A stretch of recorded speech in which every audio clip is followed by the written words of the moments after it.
Hello, good afternoon, students. Welcome to APN Senior Secondary School Jhunjhunu online class. तो students, इससे पहले अपना जो लेसन था, अब जो ये लेसन चल रहा है अपना लेसन नंबर 6, इस लेसन नंबर 6 लाइफ प्रोसेस के अंदर आज अपना जो लास्ट टॉपिक है वो है एक्सक्रीशन। इससे पहले हमने स्टोमेटा के बारे में और हेटेरोट्रोपिक न्यूट्रिशन जो अमीबा के जिसका एग्जाम्पल था अमीबा, वो हमने क्लियर किया था। ठीक है, आई होप आप लोगों को समझ में आ गया होगा। अगर इसमें कोई कंफ्यूजन है तो आप मुझे या तो अभी पूछ सकते हो या फिर आप मुझे कॉल के थ्रू या व्हाट्सएप के थ्रू भी अपने क्वेश्चन का आंसर पूछ सकते हो। तो स्टूडेंट्स, अब अपना इस लेसन का लास्ट टॉपिक है वो है एक्सक्रीशन। एक्सक्रीशन क्या होता है? हाँ स्टूडेंट्स, कोई बता सकता है excretion? What is excretion? Online students, hello, excretion क्या होता है स्टूडेंट्स?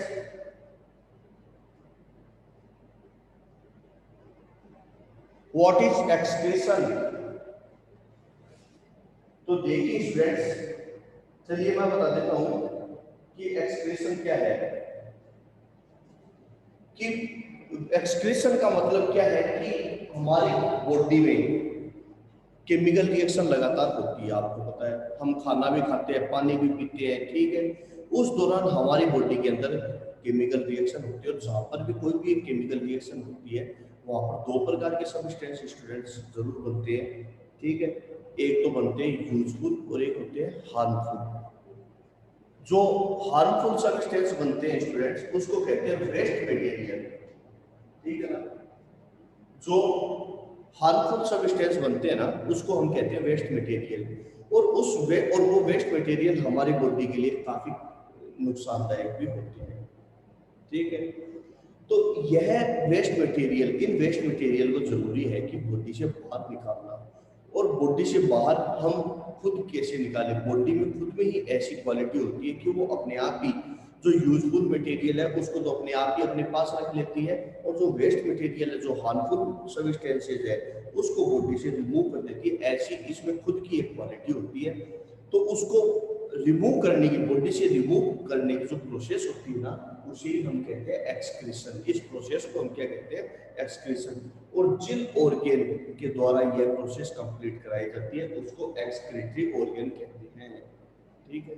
और उन पूरे के पूरे ऑर्गन को ही हम क्या कहते हैं? एक्सक्रीटरी सिस्टम कहते हैं। तो ये जनरली बात होगी।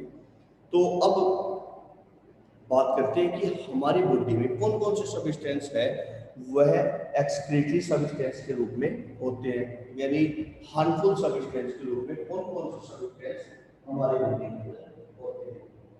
अब उन सब्सटेंस का नाम है, देखो, जैसे कि नाइट्रोजनस सब्सटेंस, कोई भी नाइट्रोजन से संबंधित, क्योंकि हमारी बॉडी में काफी पार्ट नाइट्रोजन का भी होता है। तो नाइट्रोजनियस सब्सटेंस जैसे यूरिक एसिड वगैरह जो होते हैं ना, यूरिया, यूरिक एसिड जो होती है, ये भी नाइट्रोजनस सब्सटेंस होते हैं।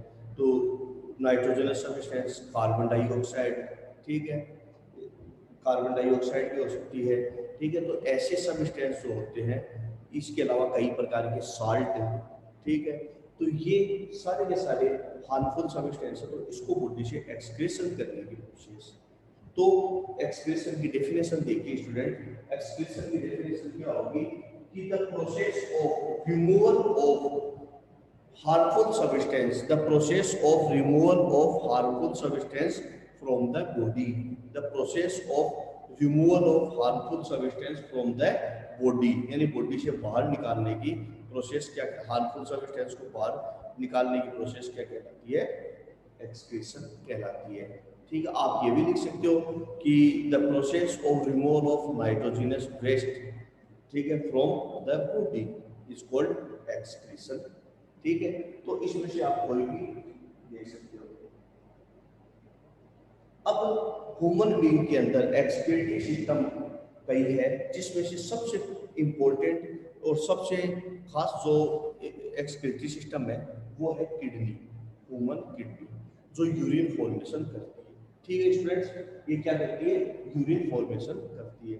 तो आज हम किडनी के बारे में ही पढ़ने जा रहे हैं। तो स्टूडेंट्स, अब बात करते हैं कि ह्यूमन के अंदर इस एक्सक्रीशन सिस्टम के रूप में, एक्सक्रीटरी सिस्टम के रूप में ह्यूमन में क्या क्या है वो देखिए। इसमें देखो 2 पेयर किडनी, 2 पेयर यूरेटर, फिर ए ब्लैडर, ए यूरेथ्रा, ए यूरेथ्रा। तो ये होते हैं उसके ह्यूमन के अंदर एक्सक्रीटरी सब्सटेंस के रूप में। अब अपन डायग्राम के साथ चलते हैं और वन बाय वन सभी सिस्टम के बारे में, इस किडनी के बारे में डिटेल से स्टडी करेंगे। ओके स्टूडेंट्स, तो let us start our class. तो सबसे पहले अपन किडनी की स्ट्रक्चर बनाते हैं स्टूडेंट्स। तो किडनी की स्ट्रक्चर देखिए,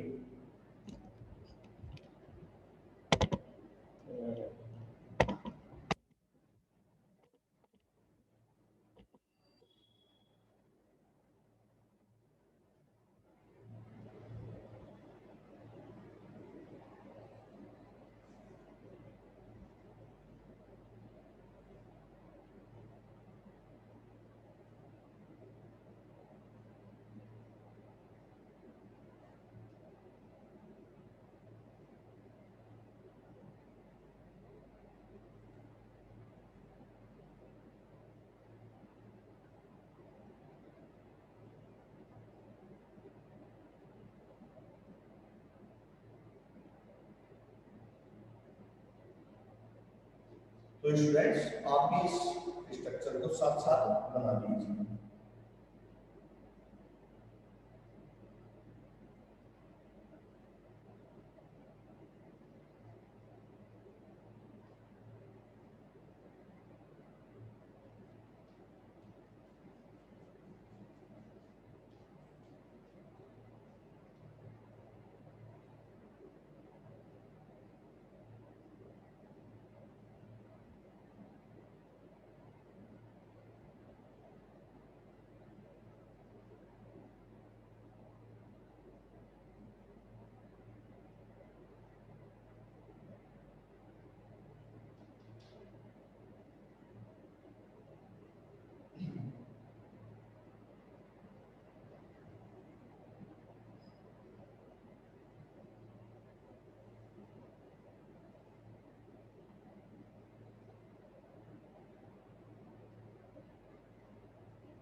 तो देखिए स्टूडेंट्स, ये एक जनरल स्ट्रक्चर है किडनी की, ठीक है। तो किडनी दो है, ठीक है, लेफ्ट और राइट अगर अपन ये माने तो ये है लेफ्ट किडनी,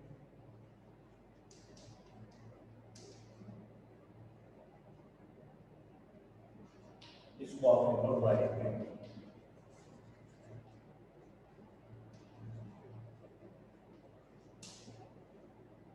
किडनी से संबंधित जो वर्ड काम में आता है वो होता है रिनल। तो एक आर्टरी ले लो, एक वेन ले लो, ये ले लो रिनल आर्टरी, रिनल आर्टरी या ओल्टा भी लिख सकते हो, एक ही बात है। इसका नाम है रिनल वेन, ठीक, इसका नाम क्या है, रिनल वेन। अब आगे देखिए,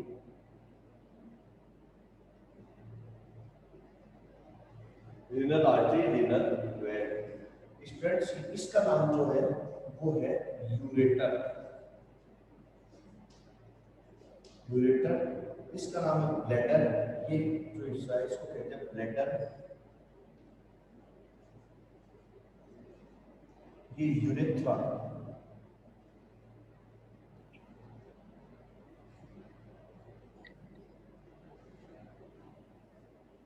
यूरेथ्रा। तो स्टूडेंट्स ये रही किडनी की जनरल स्ट्रक्चर।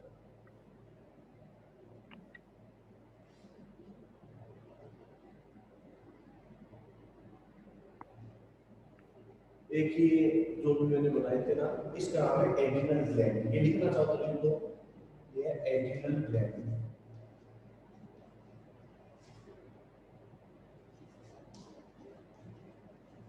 इसका नाम है एड्रिनल ग्लैंड। ओके स्टूडेंट्स, फिर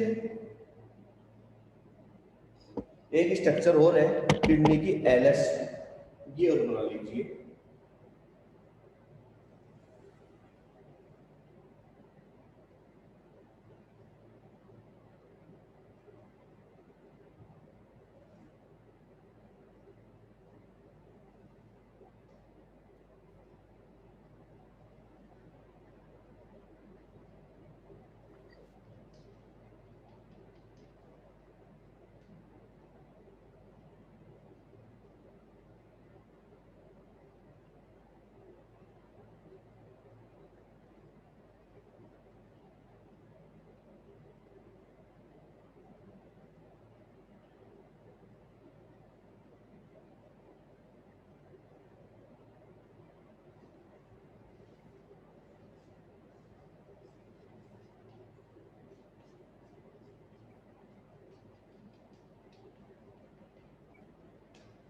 ये डायग्राम में आप बना लीजिए स्टूडेंट्स।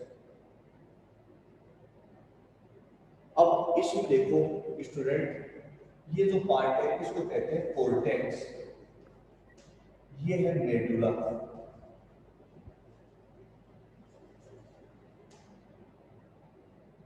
ये हाइलम, ये रिनल आर्टरी, ये रिनल वेन,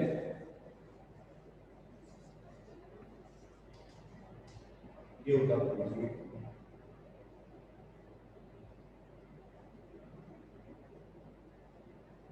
और यहां से ये, इसको कहते हैं यूरेटर, ये LS of kidney, LS of kidney,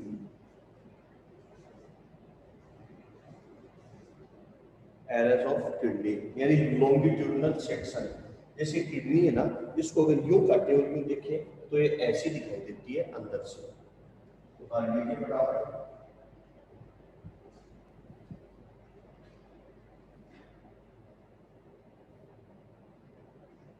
okay students, कर लिया। अब देखिए स्टूडेंट्स, अब अपन किडनी के स्ट्रक्चर के ऊपर चलते हैं।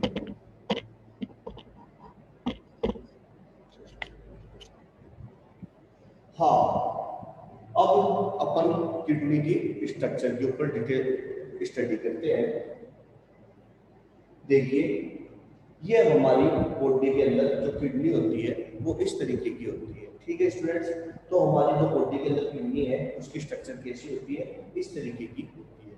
तो अब देखिए, जो सबसे इंपॉर्टेंट है इसका रोल वो है यूरिन फॉर्मेशन। अब स्टूडेंट ध्यान से समझना किडनी के बारे में। देखो कैसी है, बीन शेप, ठीक है। किडनी की जो स्ट्रक्चर है वो देखो कैसी है,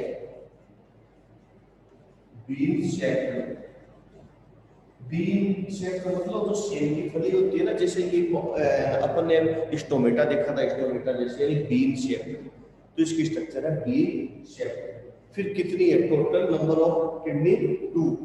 ठीक है, कितनी है total number of kidney? 2। Colour कैसा है? Reddish brown. कैसा होता है इसका कलर? Reddish brown. अब ये कहाँ पर है? हमारे बॉडी में यहाँ पर होती है, ठीक है, इस जगह पर, तो हमारे स्टमक के अंदर पाई जाती है, ठीक है। और जो पेल्विक है, जो हमारी ये बैकबोन है, ठीक है, इसके दोनों साइड में है, या फिर कह सकते हैं कि ये हमारी पेल्विक है, यानी कि पीछे की साइड में इस जगह के ऊपर जो हमारी बोन होती है, इसको पेल्विक कहते हैं। इस पेल्विक के दोनों तरफ पाई जाती है। इसको मैं जनरली बता रहा हूँ, फिर मैं आपको इसको इंग्लिश में ट्रांसलेट भी कर दूंगा। क्लियर? फिर सब दोनों से ही यूरेटर निकलता है, लॉन्ग पाइप निकलती है और जाकर के ब्लैडर में के साथ कनेक्ट हो जाती है। क्लियर? तो अब अपन बात करते हैं अपने किडनी के बारे में। Kidney in a human being, total number of kidney, 2 left and right, okay, which is situated in abdominal cavity. Abdominal cavity कहाँ होती है? हमारे abdominal cavity, both side the pelvic, both side the pelvic, हमारे pelvic की दोनों side में होती है। The color, the structure of kidney is bean shaped. The structure of kidney is bean shaped, ठीक है, बीन शेप स्ट्रक्चर होती है। फिर उसके बाद में द कलर, अब कलर बता दो। Colour of kidney is reddish brown, ठीक है, भूरे रंग की होती है। The colour of kidney is reddish brown. It is coated 3 layer, it is coated 3 layer and outer layer is very tough, ठीक है, बहुत ज्यादा 3 लेयर की होती है, और सबसे जो आउटर लेयर होती है वो बहुत ही टफ होती है, कठोर होती है, ठीक है, which protect the internal part of kidney from outer stroke or any other type of infection, जो any other infection से इसकी प्रोटेक्शन करती है। फिर उसके बाद में आगे देखो student, every the kidney is connected with renal artery and renal vein, renal artery and renal vein, clear? Renal artery and renal vein. The top floor of kidney, a endocrine gland is present, which name is adrenal gland. The top floor of kidney, a adrenal gland is present. Kidney का जो top floor है, इस top floor के ऊपर एक gland पाई जाती है, जिस ग्लैंड का नाम है एड्रिनल ग्लैंड। ओके, फिर उसके बाद में देखिए बोथ साइड द किडनी, ठीक है, both side the kidney is directly connected with bladder, both side of kidney is connected with bladder via या through ureter, इससे जुड़ी रहती है, यूरेटर से जुड़ी हुई रहती है। क्लियर? फिर उसके बाद में आपको इसमें एक नया पॉइंट डालना है यूरेटर के बारे में। Ureter is long tube like structure, it is long tube like structure which connect both kidney to bladder, यह किडनी से ब्लैडर को कनेक्ट करवाता है। ओके, फिर उसके बाद में आगे देखिए, the main function of ureter is pass the urine which is formed in kidney, which is formed in kidney to bladder। ये क्या करता है? किडनी से जो यूरिन बनता है वो ब्लैडर तक पास कराता है, बस इतना ही फंक्शन होता है इसका। नेक्स्ट है ब्लैडर स्ट्रक्चर की बात कर रहा हूँ, फिर ब्लैडर का बता देना। It is big muscular organ, it is big flexible muscular organ। कैसा होता है? ये फ्लेक्सिबल होता है, ठीक है, एंड मस्कुलर ऑर्गन होता है, विच होल्ड द यूरिन, क्या रखता है अपने में? यूरिन को होल्ड रखता है। फिर उसके बाद होता है top part of bladder is open in urethra, ठीक है, ब्लैडर का जो इंटीरियर या आगे का जो पार्ट है या टॉप पार्ट है, ये कहाँ जा करके ओपन होता है? यूरेथ्रा के अंदर। Urethra is a structure which pass the urine, और यूरेथ्रा क्या करता है? यूरिन को बाहर पास करवाता है। ओके स्टूडेंट्स, तो ये होगी किडनी की स्ट्रक्चर के बारे में। अब आगे देखिए, हाँ भाई कृष्णा, समझ में आ रहा है क्या? Yes sir. हाँ सर, समझ में आ रहा है। हाँ हाँ, समझ में आ रहा है। हाँ नवीन, यस सर, आ रहा है। यस सर, आ रहा है थोड़ा थोड़ा। ठीक, आगे देखिए।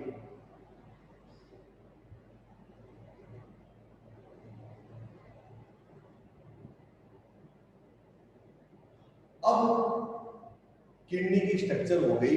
अब इसकी एक स्ट्रक्चर और बाकी है स्टूडेंट्स, वो और मैं यहाँ बना देता हूँ। ठीक है, ये चीज हो गई।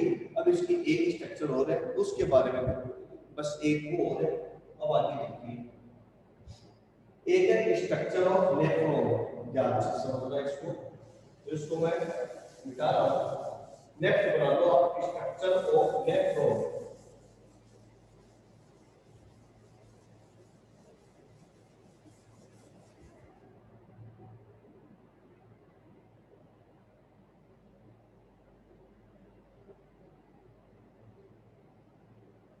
देखिए स्टूडेंट्स, नेक्स्ट है स्ट्रक्चर ऑफ नेफ्रॉन। तो सबसे पहले इस तरीके से बनाओ, इसको यूं कप शेप कर दिया। ठीक है, फिर आगे देखिए,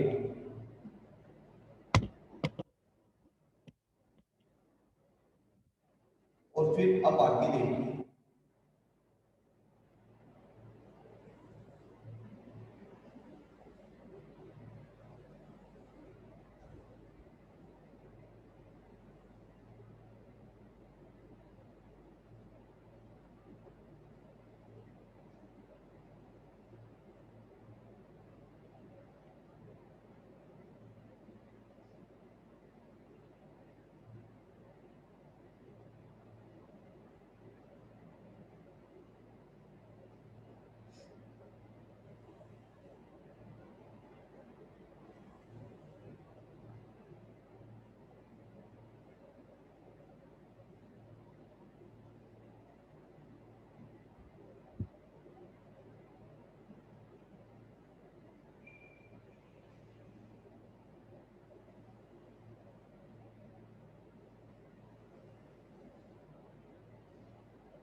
इस तरीके की देखिए स्टूडेंट्स कुछ स्ट्रक्चर होता है। अब इस स्ट्रक्चर को अब इनके नाम देखो स्टूडेंट,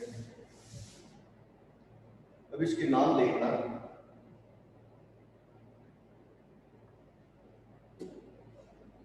इसका नाम है एफरेंट एट्रियोल।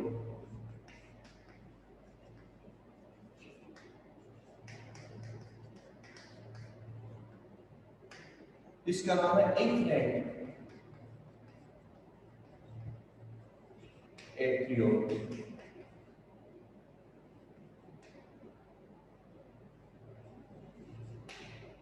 अब आगे इसका जो डायमीटर ज्यादा है, इसका डायमीटर कम है, इसका नाम है एफरेंट एट्रियोल, इसका नाम है इफरेंट एट्रियोल।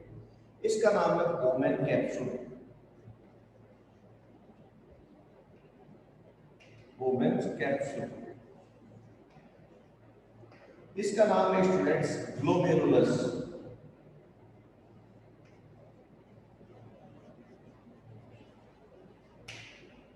ठीक है, इन दोनों को कंबाइंड रूप से कहते हैं मेलपीजियन शेक। ध्यान रखना, इसका जो कंबाइंड नेम है वो है मेलपीजियन शेक।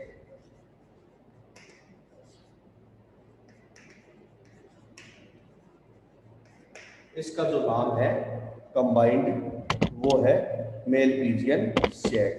अब देखिए यह इसको कहते हैं पीसीटी यानी proximal convoluted tube. Proximal convoluted tube, जिसको पीसीटी भी बोल सकते हो शॉर्ट में। ये जो एरिया है इसको कहते हैं डीसीटी यानी डिस्टल कन्वोल्यूटेड ट्यूब। इसका नाम है distal convoluted tube.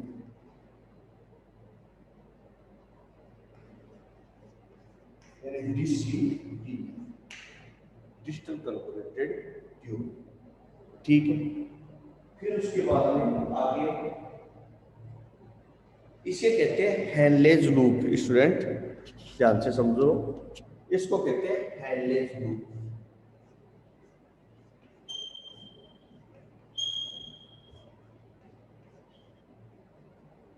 Henle's loop, ठीक है।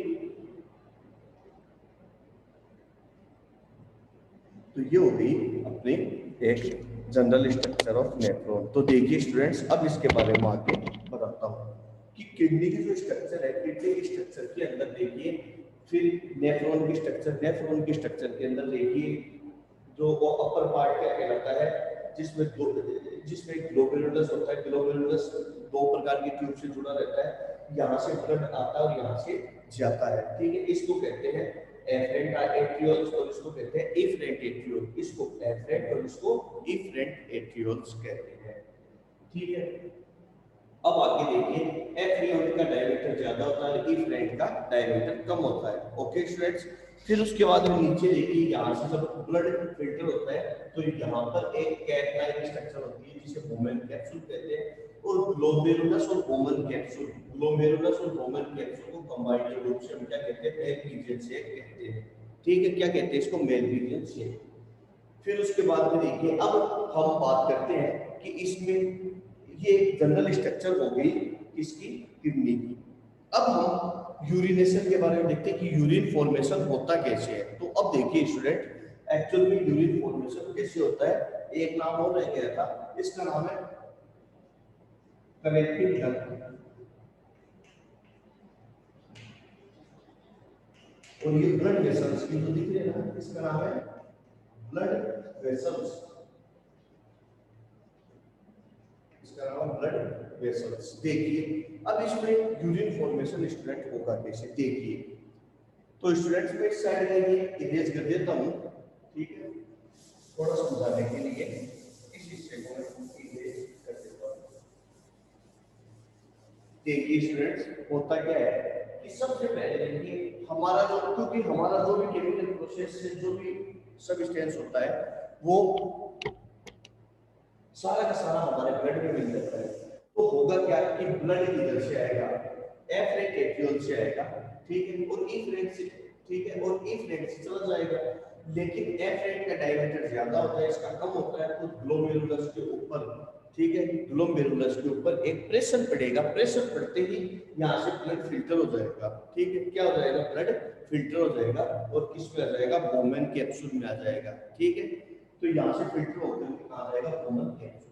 अब जो फिल्ट्रेट होता है उस फिल्ट्रेट में हार्मफुल सब्सटेंस और यूजफुल सब्सटेंस सब दोनों प्रकार के होते हैं।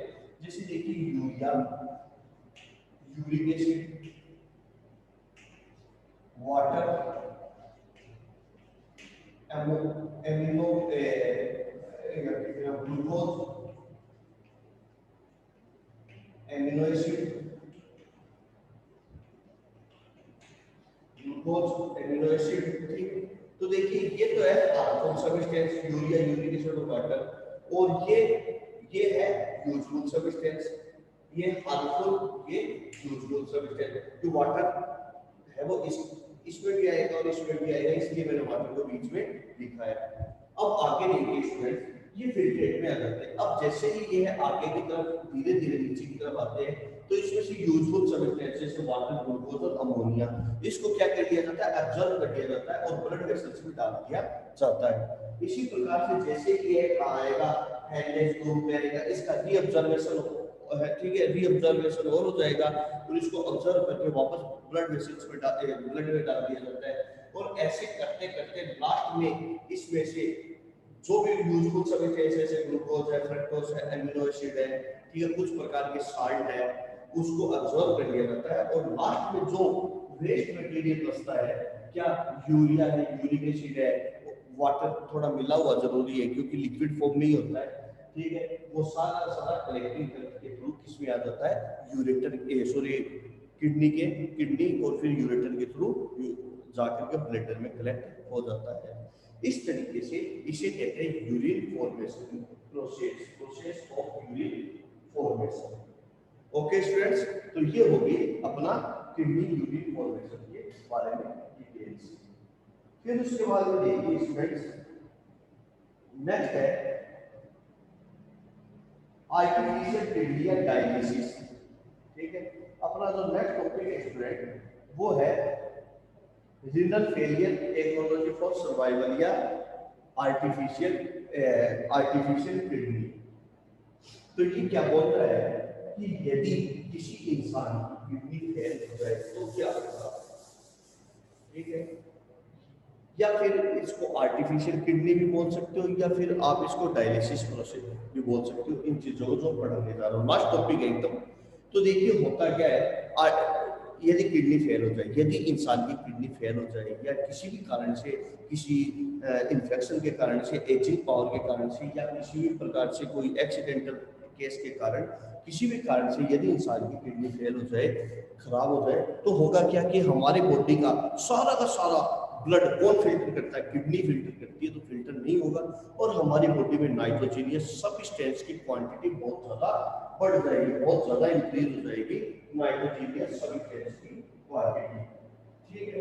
अब ये क्वांटिटी जो ब्लड के अंदर कलेक्ट हो जाएगी, बहुत ज्यादा हो जाएगी, ठीक है, तो फिर यह दूसरे टिश्यूज और ऑर्गन को भी नुकसान पहुंचाना शुरू कर देगी, हमारे मेटाबॉलिक रेट को डिक्रीज कर देगी, ठीक है, और इससे इंसान बीमार हो जाता है और एट लास्ट डेथ यदि उस पर ध्यान नहीं दिया जाए। ऐसी कंडीशन में उसके के लिए आर्टिफिशियल किडनी बनाई गई, यानी डायलिसिस मशीन बनाई गई है।